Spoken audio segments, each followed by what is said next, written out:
Welcome to the Spiritual Geek Podcast, Wisdom for Modern Times, where we focus on living with intention to consciously create a life you love and celebrate. I'm your spiritual geek, Sheila Franzen, and so excited to share another episode with you. Today we have Barbara With here to talk about world peace being an inside job. So Barbara is an international peace activist, award-winning author, publisher, psychic channel, composer and performer, workshop facilitator, and inspirational speaker. She's the co-founder of Conflict Revolution, World Peace, one person at a time, starting with self, a revolutionary way to resolve conflicts of the psyche based on her work Channeling the Angels and Albert Einstein. She's authored 6 nonfiction books on metaphysics, including The Diaries of a Psychic Sorority, Talking with the Angels with Kimberly Lilith Phillips and Teresa McMillan, Imagining Einstein, Essays on M-Theory, World Peace, and the Science of Compassion. Barbara teaches and trains conflict resolution in the classroom and on Zoom, and is currently on a world peace tour, calling out to the participation of the willing for a worldwide nonviolent action to end the age of war. She's traveling the world presenting her Einstein's unified field theory, maps of human consciousness, and the science of compassion. Welcome, Barbara. It's wonderful to have you here. Oh, thank you so much. It's great to be here. I know we're going to have a good conversation. Awesome.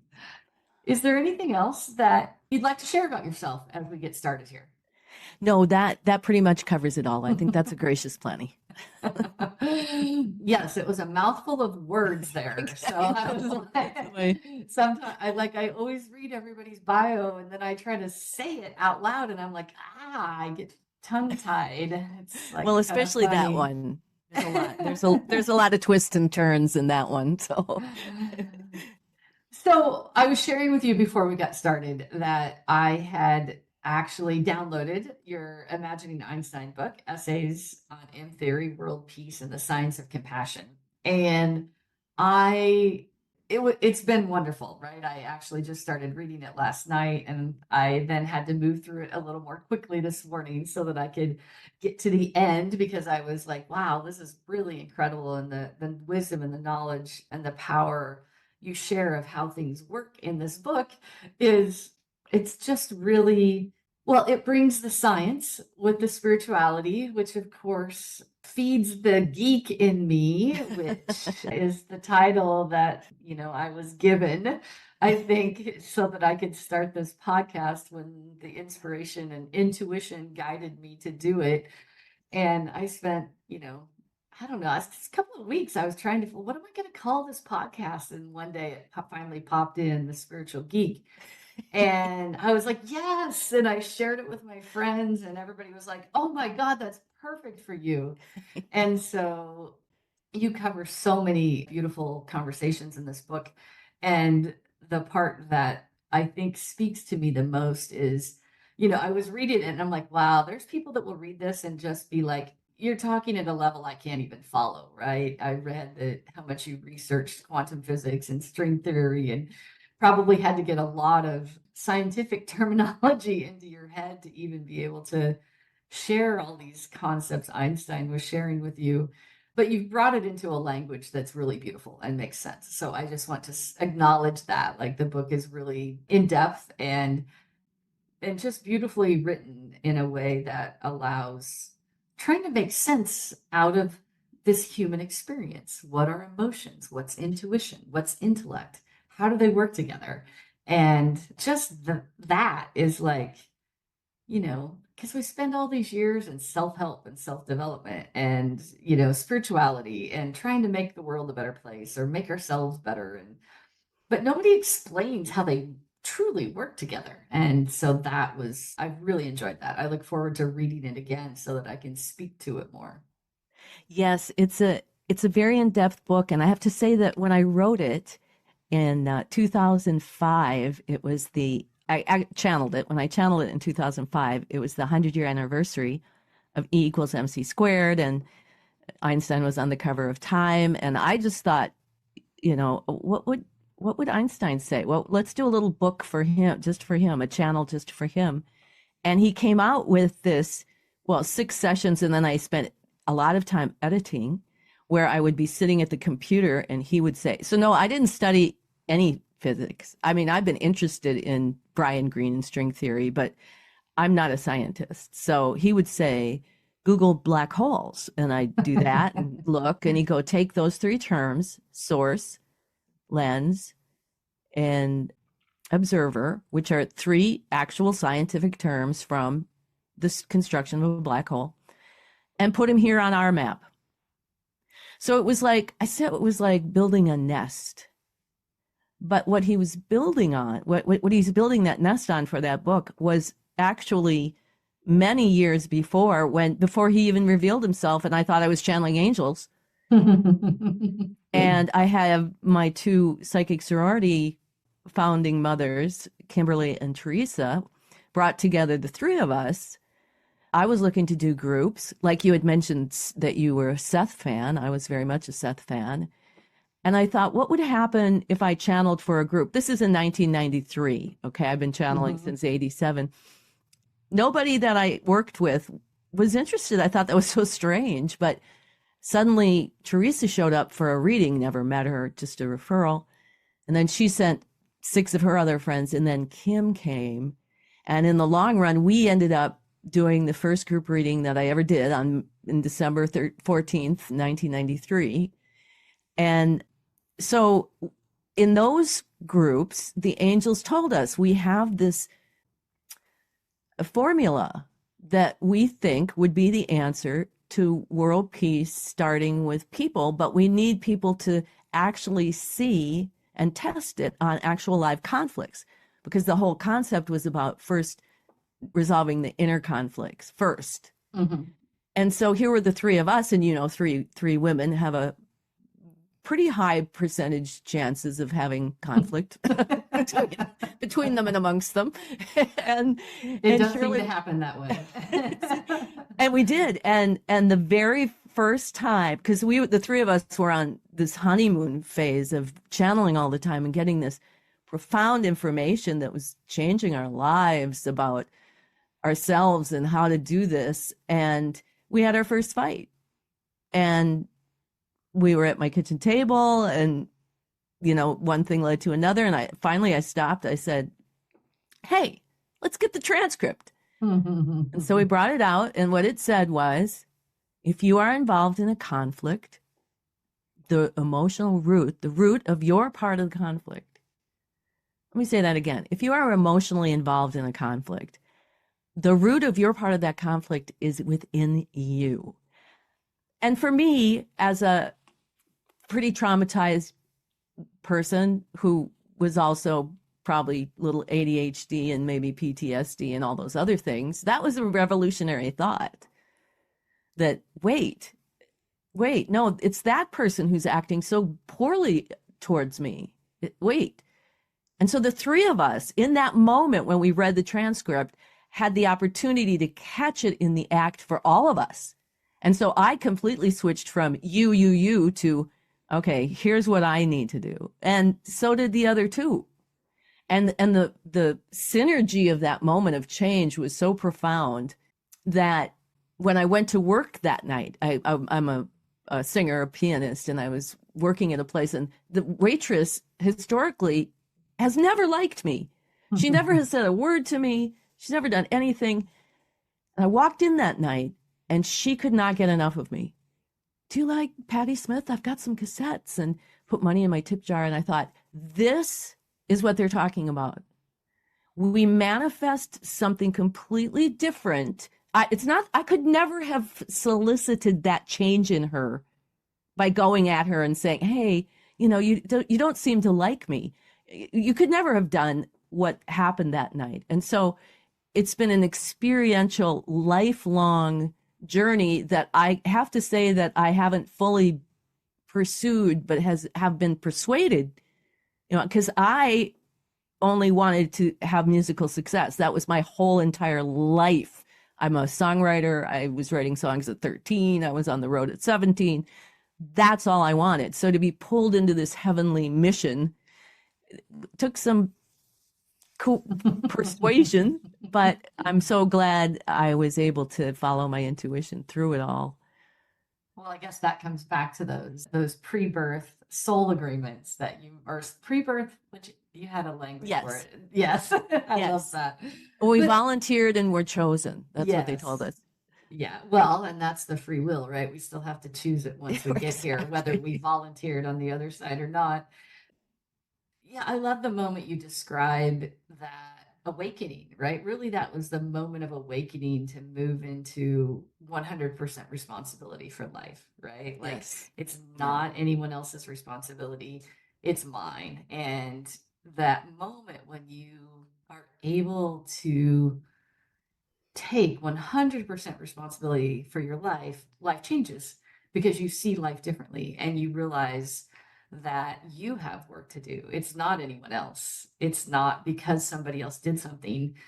I mean, they're there serving you because they're giving you an opportunity to observe and reflect and witness your own journey through life. And I think that's where we all eventually arrive at, Well, whether we it's need to go. this life. Yeah, well, we need, well, I always try not to use need, but it I is know. the possibility that once we get there, you can't go back because you're like, oh, yeah, I created this. It's my choices, it's my reactions, it's my responsibility. No matter what I've been through this life or past lives, it's the journey is about owning all of it so that you can transform all of it. Well, and the ties that the angels, quote unquote, air quotes, Mhm. brought in, and then Einstein later revealed himself and the Party of 12 and the whole gang that is part of the whole movement. When they tie all of what you just said to the importance of the global state. So Mhm. when I say need, I mean, if we're going to achieve the global peace that we're looking for, we all need to take responsibility for ourselves in these microscopic ways in order to stop. How did they used to say it? It's like we have these backpacks that we don't know are filled with dynamite, and we're throwing them around in our lockers, and we get home and we throw them on the thing. And we have so much power that we don't realize has an effect on what manifests in the world around us. And that's what I love about this Einstein work is this book that you're talking about, Imagining Einstein. Then that came out in 2007. And then for the next maybe 7 or 8 years, I traveled the world channeling it, teaching the workshops, teaching conflict resolution, getting people's input, seeing really how it works. And then I put out the much more comprehensive book called Einstein et al. Manifestation, Conflict Revolution, and the New Operating System. So that we have what you're talking about, what you like, nobody ever told us because no one ever knew. And leave it to Einstein to be the guy that dies, goes to the other side, figures out how to woo 3 women to come and fight together. I mean, Einsteining all the way. And then deliver this process that it's so simple to understand. It's not, it's the hardest thing to do, but it's an elegant model based on in Einstein et al. He says everything, every single religious, spiritual pathway that was ever walked, every scientific turn, the biology, the neurology, the psychology, and it's based on everything, but it is so simple and elegant. And my World Peace Tour that I started last July took me all around the world, well, not all around the world. It took me over 23,000 miles around, though, in 7 countries and 16 states. And people need to have a path that they can understand. You might not like it. You might not like to do the shadow work. But if you understand that you doing the shadow work is your actual part of changing the root, which changes because the root is situated in the earth. I love that idea of the earth star that you were talking about with Janine Kim. But Einstein's explanation is the center of our universe is the center of the earth. It operates like a black hole. And of course, in 2005, when I was channeling that, or I thought, you're going to have me go out into the world and tell people, oh yeah, the center of the universe is a black hole in the center of the earth. I don't even know what that means. Is that even possible? What? Well, now we find out it is.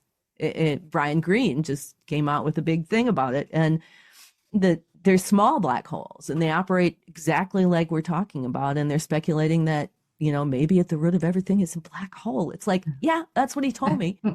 So for people to understand how their operating system works is so huge. It just is like everything drops into place. And even if you don't, like, who's ever listening to this, and we'll get into what it means to do conflict revolution, but even if you leave the podcast and you never think of me again, or you never listen to anything that I say or read anything I've said, or it's in there now.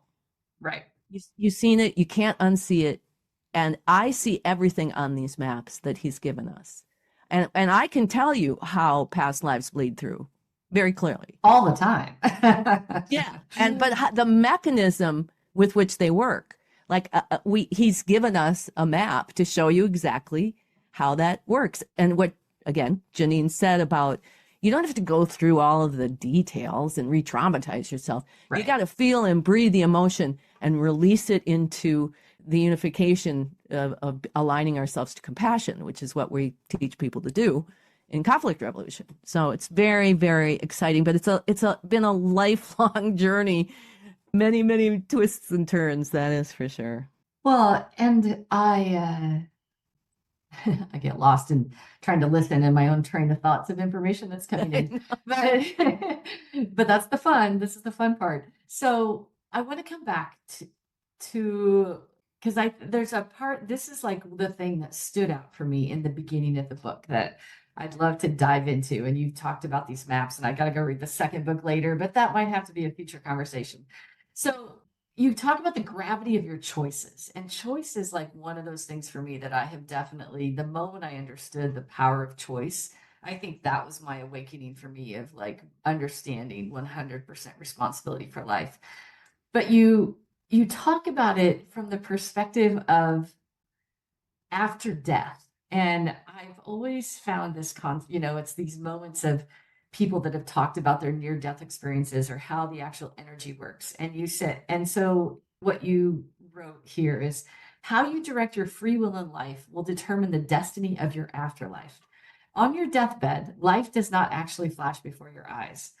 The transfer of knowledge into energy is the sum and consequences of all the decisions you made in life, all of the if P, then Q.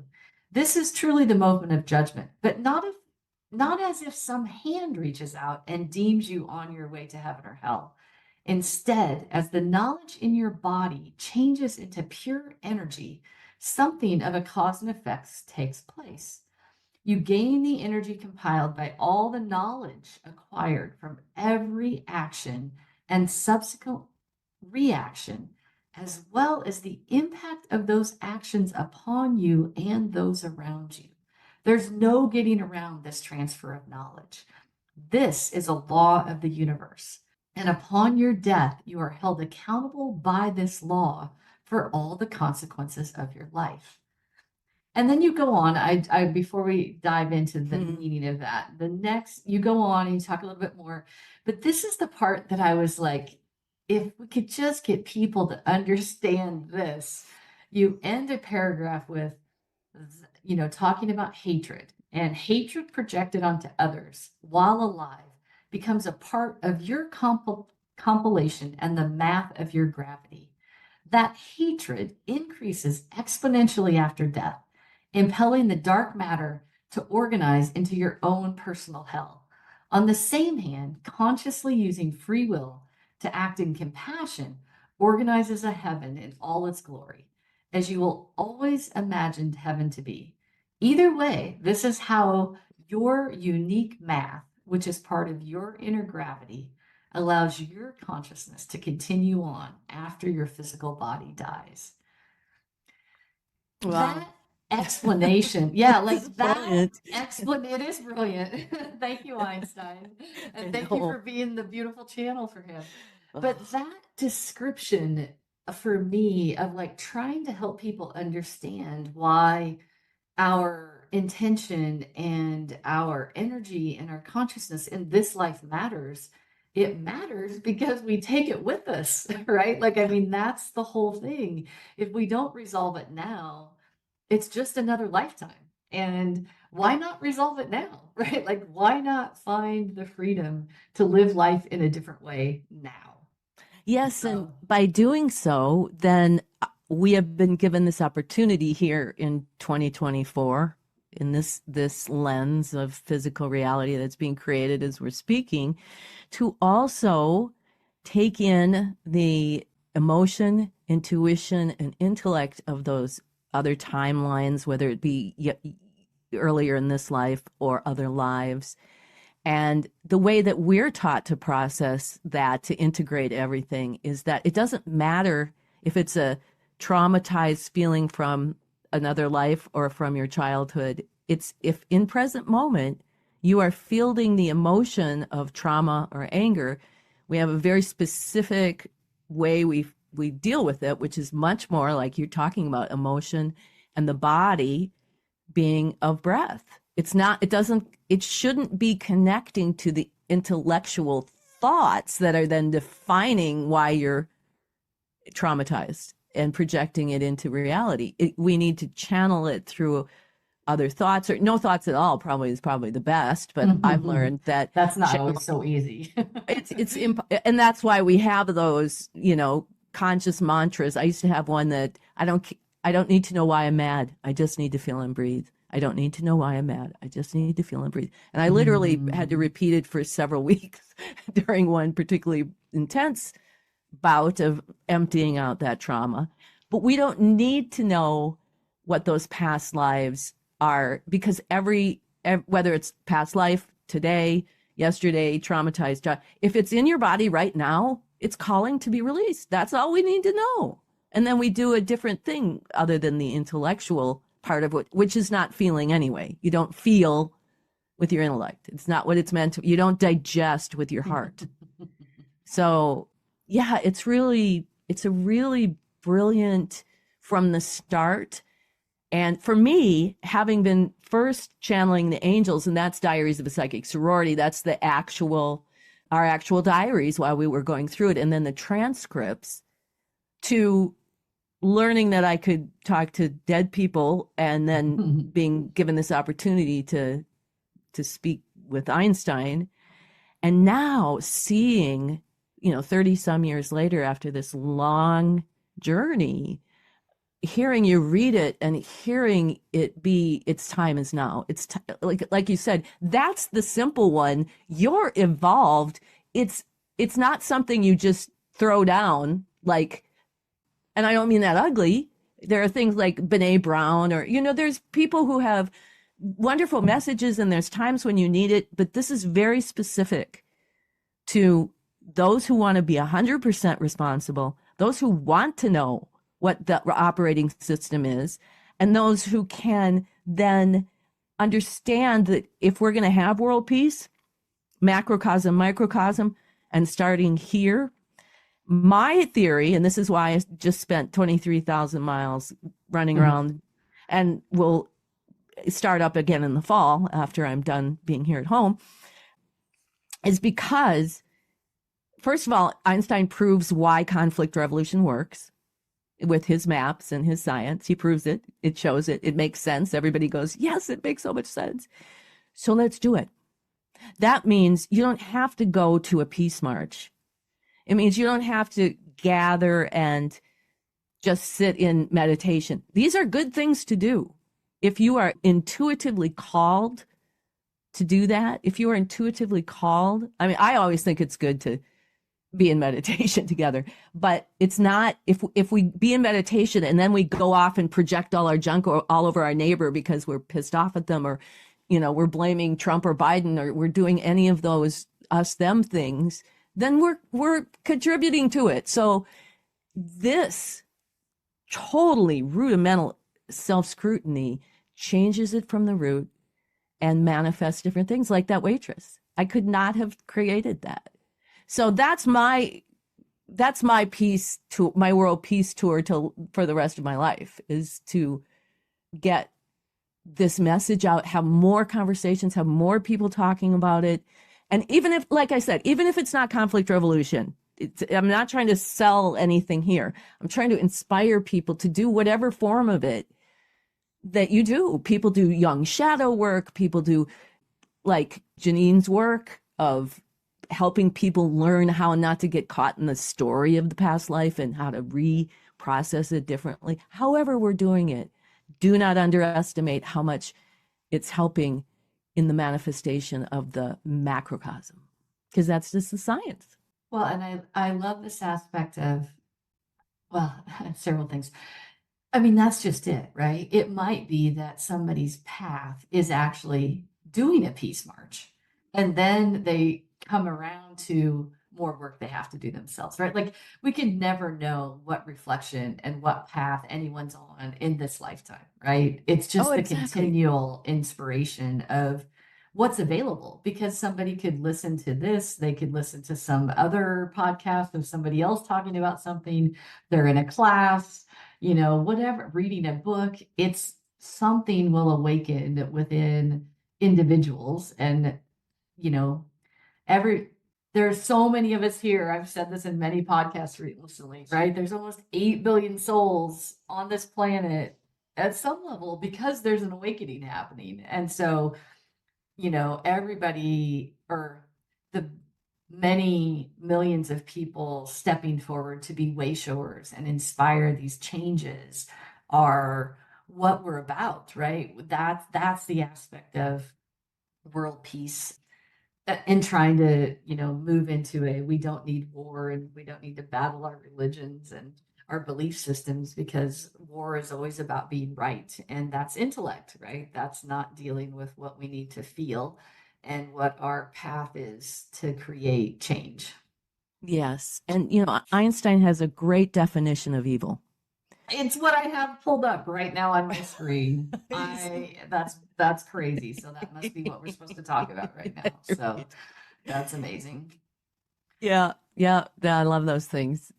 Yes, evil, making decisions for the good of the few at the expense of the many. And you can think about it in kind of socialism, not socialism, but social terms, the microcosm, the external world. But when we talk about it in terms of conflict revolution, we have these 3 human dimensions. They each have a form and function, an interdependence upon each other. Nobody's one better than the other. They, you have to have a heart. You have to have a stomach. You have to have a kidneys, whatever. And they work together. And when we're aligned to compassion, it means that each of them is functioning like they should, as this trio of your human organs. So when the intellect, who has been strangely given the power of the part of the energy where if you're going to turn left, it's intellect that sends the signals down the arm to grab the steering wheel to turn to the left. It's not the intuition. It's not the emotion. It's the intellect that has been given that power. So the intellect can say no when intuition impels, because intuition is always going to tell you to take the next step for the good of the whole situation. And the intellect can say no and do it something else. So we've all had this where your intuition is telling you to rest, and your mind is saying, I can't rest. I've got too many things to do. I've got 100 things to do. And then we go and we run. And then we get sick or we have conflicts. And that rudimental, you can't get any deeper in the system than this moment where your intellect is the divine masculine that should be observing everything, computing, that's a car, that's a tree, it's telling you what things are, waiting for the intuition to impel the next step, and then willfully doing that for the good of the whole. But when it doesn't, so that's his definition of evil. And I think it also applies in a macrocosm. Right. It, and that's that aspect of the benevolent universe, right? If we're in touch with the intuition of the good of the whole, not the good of the individual, then we're in touch with those that would describe and talk about the benevolent nature of the universe. And then we have our free will where the intellect comes in.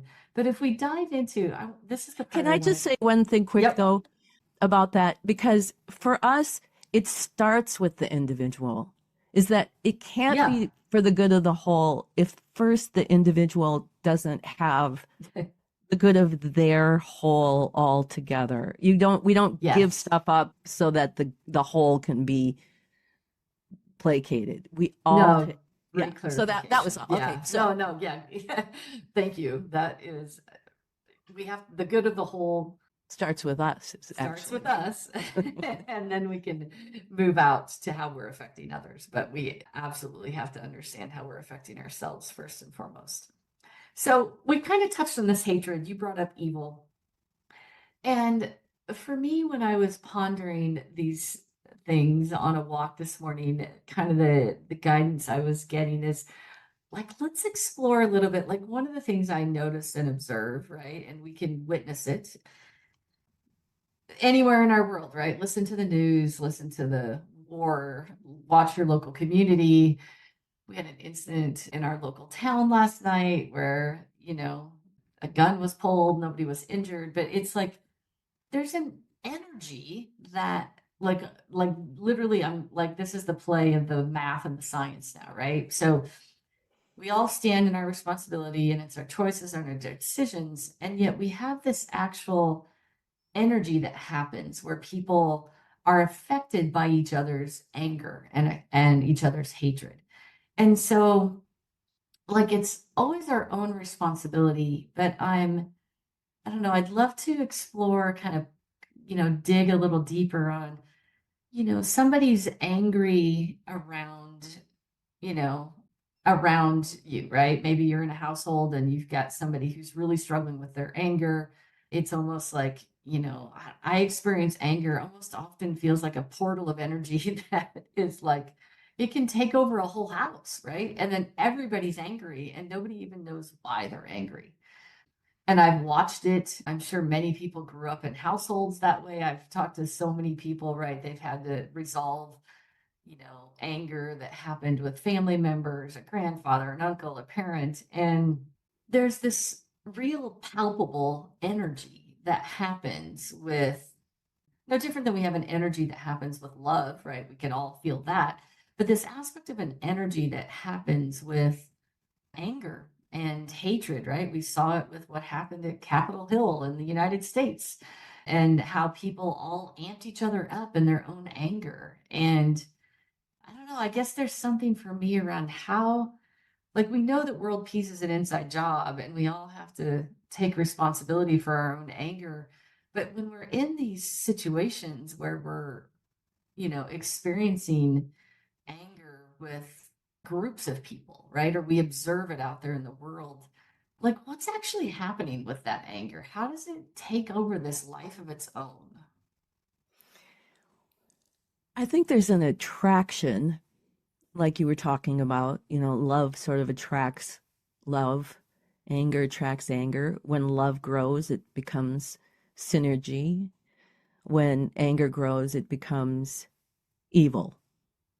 People wanting to make decisions for the good of the few at the expense of the many, because you can't take out your anger on other people and have it be anything effective. There's no regenerative effect on taking your anger out on other people.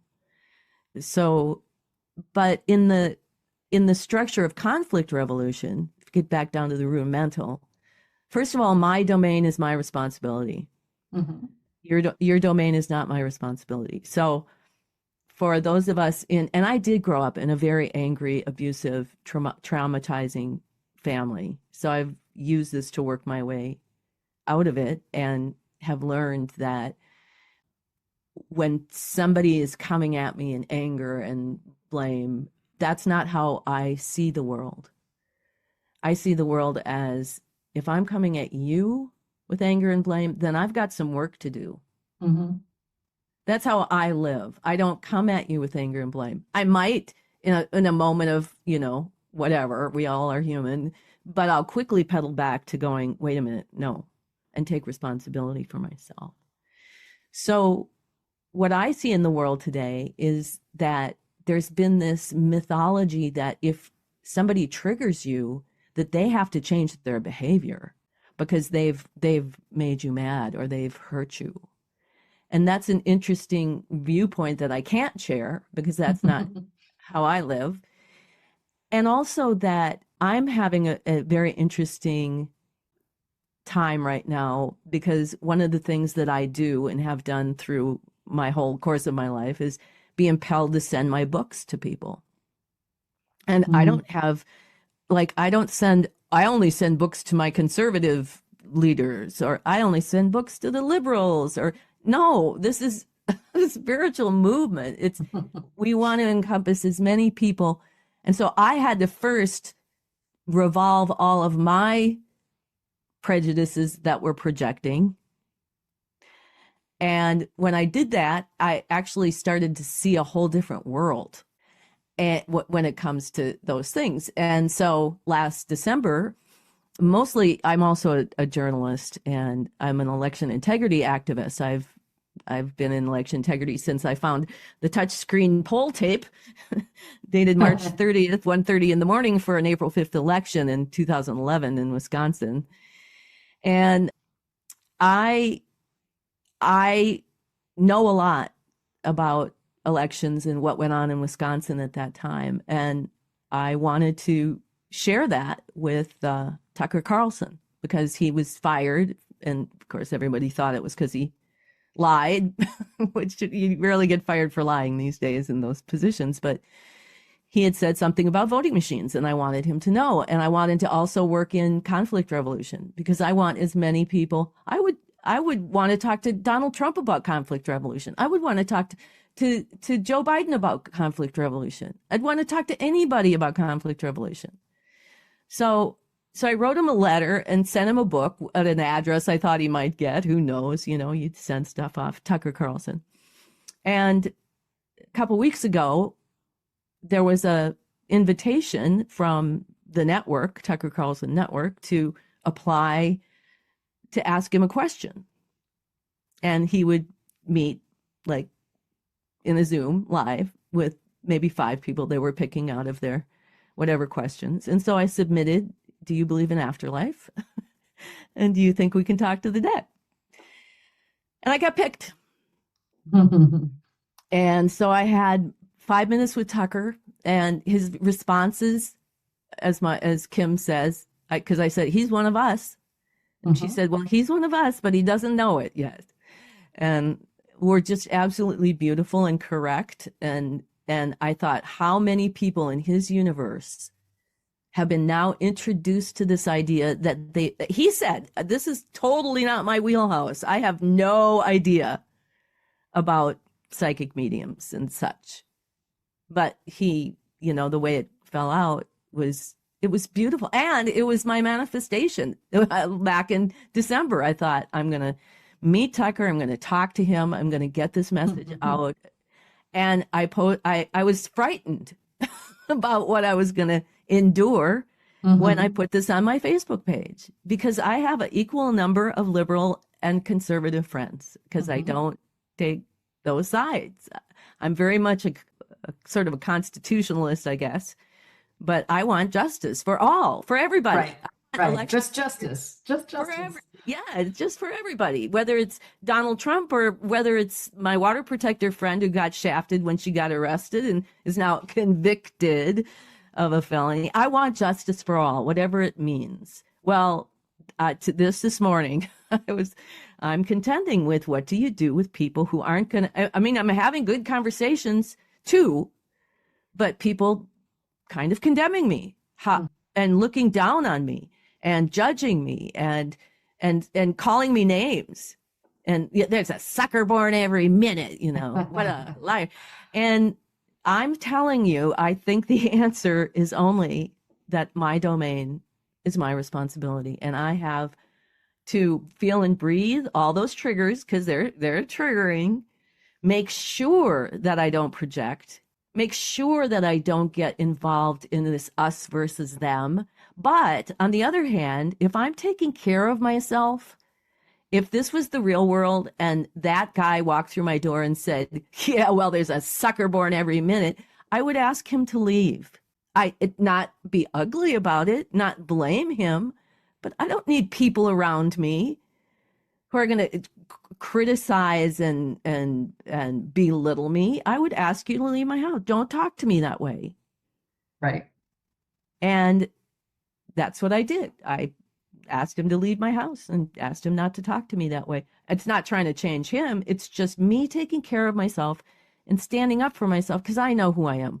I know that I'm not all those things. And this is a wonderful opportunity for me to get used to it. If I'm really going to take this message as big as I want to, then that criticism is only going to get uglier and darker. And oh well, let's focus on the participation of the willing who The really willing. want to do Yes. this work. Well, because I mean, the willing is where the change begins, right? Like there's a movement that happens and you're creating an aspect of it's a movement of peace, but it's a movement of inner peace. So what I got, and I actually got this before, like at a level, maybe somebody was, showing it to me, is this, this, this thing that happens when we feel like someone else is causing us pain, right? Whether it's anger, hurt, abuse, frustration, whatever that is. And you mentioned trigger, right? Trigger is definitely what it feels like. But like at an actual cellular level, in our atomic math, in each unique frequency that we are, as a human being, when someone projects their anger onto someone, or we are in an experience of someone else's anger, and then we find ourselves angry, right, or upset, or whatever that emotion is, right, whatever the trigger is, take any aspect of the emotional realm of emotions. Anger is just one that has the most power, that I think we often walk through life wanting to think other people have caused this anger, because we don't walk through life going, "Oh, other people cause me love," but Right. it's all the same, right? Like it's literally all the same when we talk about, and as it's like the codependency of the world, right? I can't love myself unless somebody else is loving me, right? Like they're all the same triggers. And so what I was seeing at a cellular level is what happens is it's actually, and we all say it, right? We say it like superficially. Oh, it's like whatever's happening outside triggers something inside. And it's like, but literally there's an energy flow that's happening at the cellular level. And it might be like, we never know. This is the part where you kind of mentioned this at the beginning when we were talking of like past lives, right? And we don't even have to know what a past life is. It's just that it triggers an energy in this emotional body of ours. But at a cellular level, there's an aspect of like something wakes up, right? So I don't know, I'm presented with somebody that's in front of me and they're upset or they're angry or whatever that emotion is. If I'm reacting to it, it's not them. It's literally that some aspect of a memory inside of me has been remembered, has been awakened, right? And it might be that I can feel, it's like falling in love, right? Like we feel an energy of love that we're like, "I've never felt that before." And we think it's the other person, but really it's the memory within ourselves of the power and the possibility of what love can be. Well, the same thing happens of, well, there's the power and possibility of what anger can be, right? Like, but it's not ever about the other person. It's literally about what's happening at a cellular level with the memory and the awakening of energy. And it could be a trauma that's triggered, or it could be a happy moment from our childhood that's triggered, or it's a past life. And they're all energetically stored within these like, this is the part that I think is so trying to inspire people to understand the depth and the breadth of what's stored in our physical, energetic, as Einstein puts it, math, right? Our math, our unique math inside of each of us is so complex.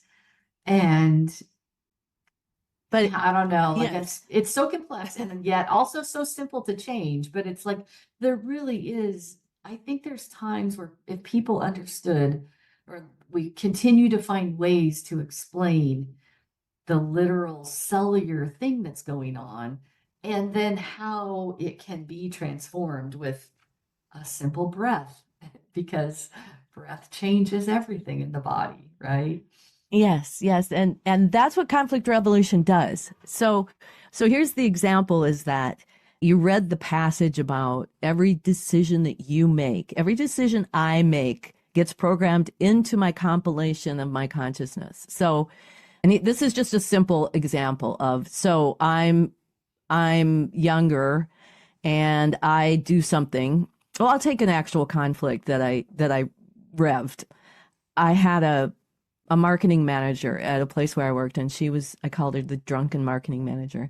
And she always gave me work to do that wasn't mine to do. And then she would criticize it, which was just completely annoying while she was drunk. And it took me quite a while to get the sound bite of the story. Okay. The sound bite of the story, what that person that is, triggering you, who's having whatever, you're identifying that person as having an emotional reaction to you, and then you get triggered. Whatever you're defining they're doing is going to be the clue to what of those compiled, programmed actions are calling for your attention at that moment. So my drunken marketing manager, I finally got the soundbite, the intellectual soundbite. She makes me do her work, and then she criticizes me for it. Okay, so that's one piece of discovering what to do when we get there. The other is what we talked about with the breath work, is that every single emotion, the whole gamut, we don't want to just feel the good stuff. We want everything moving through us, our bodies and our breath, not attaching to any thought process that isn't regenerative. Doesn't matter. Don't think anything, think your own thing. But as far as that sound bite, so I had to then go into my witness, which your listeners and you know what that is. You step outside yourself and you're observing yourself. And what you're looking at is, what are you feeling? What is intuition impelling you to do? And what is intellect saying? What is the story? And when we identify that and you got to get it down, because the intellect, it's like wild horses. You'll be thinking about your grandmother and your past life. It's like, no. Let's identify very clearly what is the person doing to you or doing to themselves that you're conflicted about. Now we're going to watch in the course of a day. This isn't just thinking. This isn't just reasoning. Where am I making somebody do my work and then I'm criticizing them for it? Where am I doing that in my life? Because that is the root. That person is just showing up, but because nobody knows quite the exacting way to do what we're talking about as a rule, nobody teaches us this. We get caught up in each other's energy, and then we get caught up in the he said, she said. Well, you step back. And let me tell you where I found that root. And this is what's so beautiful about conflict resolution. It's almost like an art. It's a music. It's a mystery. I needed help, so I called a friend. I called Teresa. Where is this soundbite? Where do I do this? Because I don't do this. I don't make people. First of all, I don't make them do my work, and then I don't criticize them for it. And she said, think about when you had that time when you separated from your husband, and you left him with the house, everything, paying for everything, changing the screens, taking care of the dog. You just left. And then you complained that he didn't support you. And that was, and you have a aha moment. We call it hanging and dang. when you realize, dang, Dang. I did that. And Yeah. you catch yourself doing it. I didn't need to catch myself because it was in the past, but when I saw it, it's like hit me, and you have this epiphany of like, that's it. And so all that emotion that you think is about that person who's having an emotional response is stuff that got stored up. Like, we store it up and we don't feel it at the time because we're not capable of it, or whatever. Here it is to show us what it is. And once we do that, then that person who's triggered you, who, by the way, might not even have triggered me. I could have been in the room with you. I might not have been triggered because that wasn't my lesson. That was your lesson. That's why those triggers are so important and so personal. Well, and sometimes they just, like that example you just gave, it feels like, you could have like, I think often in the personal self-help, personal responsibility movement, there's an aspect of, oh, well, if I deal with all of this, then I'm good. Right. And it's like, no, there's no end. Like, there's literally no end. And and this is a system. That's why we love it. It's a system to use a lot. And if you can deal with it in the moment, right, and recognize, the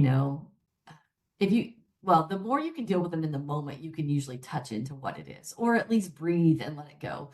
But sometimes they get stuck, right? It feels like the energy is just activated, and you're like, you can't move through it, and your intellect is telling a story about it, and you're just stuck in it.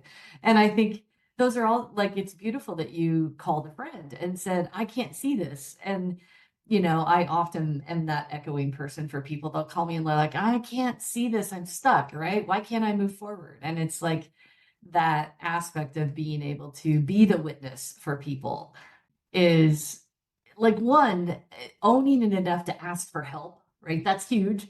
There's a whole lot of the world that can't ask for help. And then just being able to have groups of people, like, this is the part where we're all connected, right? Sometimes we can't see it within ourselves, but if we allow ourselves and truly want to have resolution, then somewhere, like, I always sit and I'm like, okay, I'm stuck, but which of my friends should I reach out to, right? Like, I use my intuition. Which one can help me in this moment? And it's not always the same, right? Like, sometimes it's this person, another time it's that person. And sometimes it's like, just go read a book, and I open the book to that page and I'm like, that's it, right? So that's the beauty and the art of our interconnectedness at a cellular level. Like, there's always a way that there's a path forward, right? There is always a path forward. Like, yes, you don't have to be stuck, right? Like, I think people become so used to their patterns and their triggers and their frustrations, whatever they are, that they become a normal part of life. Yet that's, like, you need to accept them. Like, I am a big proponent of radical acceptance, but accepting them doesn't mean not be willing to transform it as well.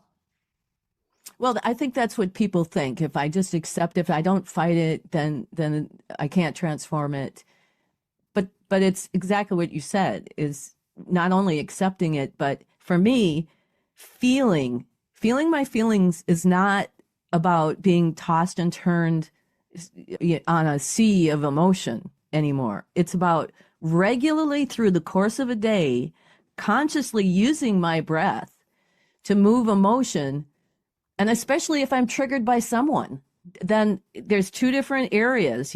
Here's a classroom, go into here and feel your emotions. Here's a classroom, go in there and analyze what your thoughts are saying and what is it trying to tell you about yourself. How many people out there today are willing to look at that piece of it, willing to look at, okay, I'm triggered by the fill in the blank, the Republicans, the Democrats, the conservatives, the liberals.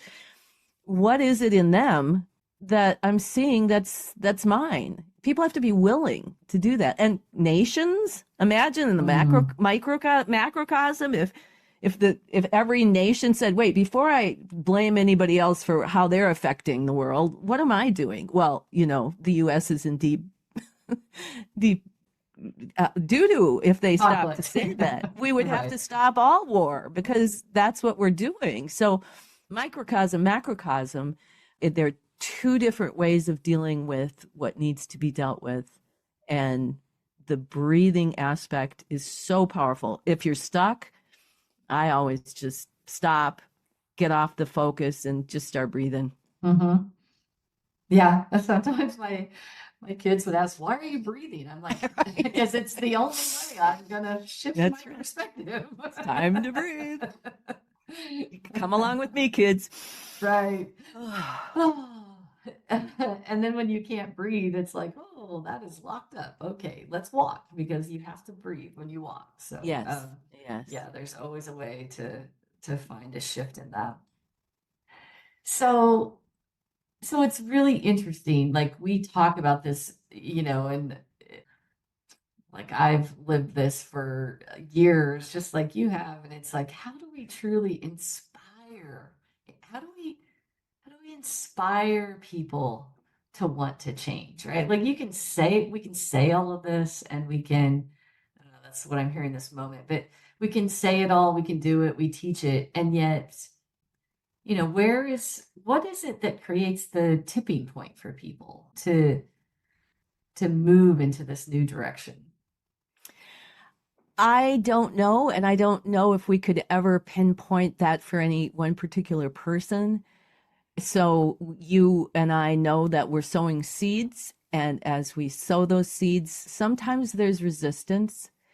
When I posted my Tucker Carlson information on my Facebook page and started off a maelstrom of conversation, I have an opportunity to demonstrate in those conversations what I want people to be, how I want to inspire people to deal with it in love and with truth, and not, not letting myself be trampled, and also extending my love and my compassion and my understanding to the people who don't see eye to eye with me. That's this is a this is a full-time job in life Mhm. these days. I don't have time to even think about anybody else's journey. And that's what I love about the participation of the willing, to come and take part in this worldwide movement to end the age of war by stopping the war that we ourselves are waging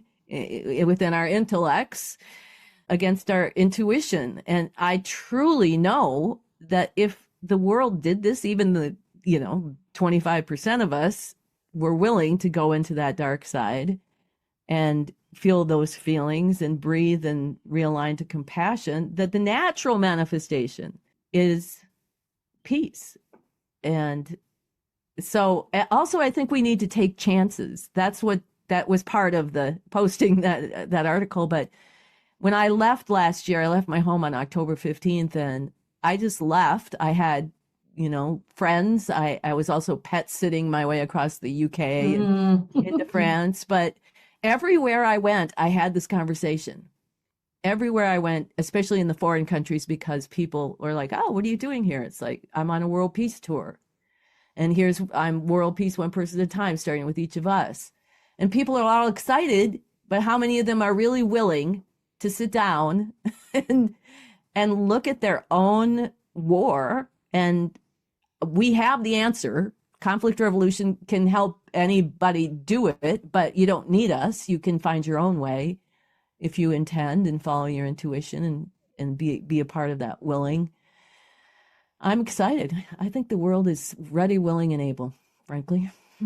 Well, exactly as I touched on earlier, like there wouldn't be so many souls on this planet right now. Exactly. 100 years later of Einstein. I love the 100 years later of in 2005, right? We're now 100, almost 120 years later from E equals MC squared. But there weren't near as many souls on the planet 100 years ago. There's a lot of souls on this planet right now. And those architectures of our soul's journey is the possibility of awakening and in humanity on earth is so powerful because of the resistance, because of the structure, right? As you talk about with Einstein in your book, there's no place like earth. And that is so incredibly true. Like our potential and possibility from the quantum level. It's actually what I wanted to close with here is this aspect of, the quantum level, everything is just potential, right? None of our differences exist, as you say in the Yes. book. There's an innocent future in the void, and where everything and nothing exist at once. Your differences are merely intellectual voices of culture, fueled by the emotion of fear, inciting you to make decisions that cause the molecules in the void to arrange as a conflict, dissidence, or war. And so that's that part of like understanding that we are really moving energy with our choices, right? With our emotions, and that in the void, it's all possibility, it's all potential. Like I always love talking about, everything is a possibility and a potential.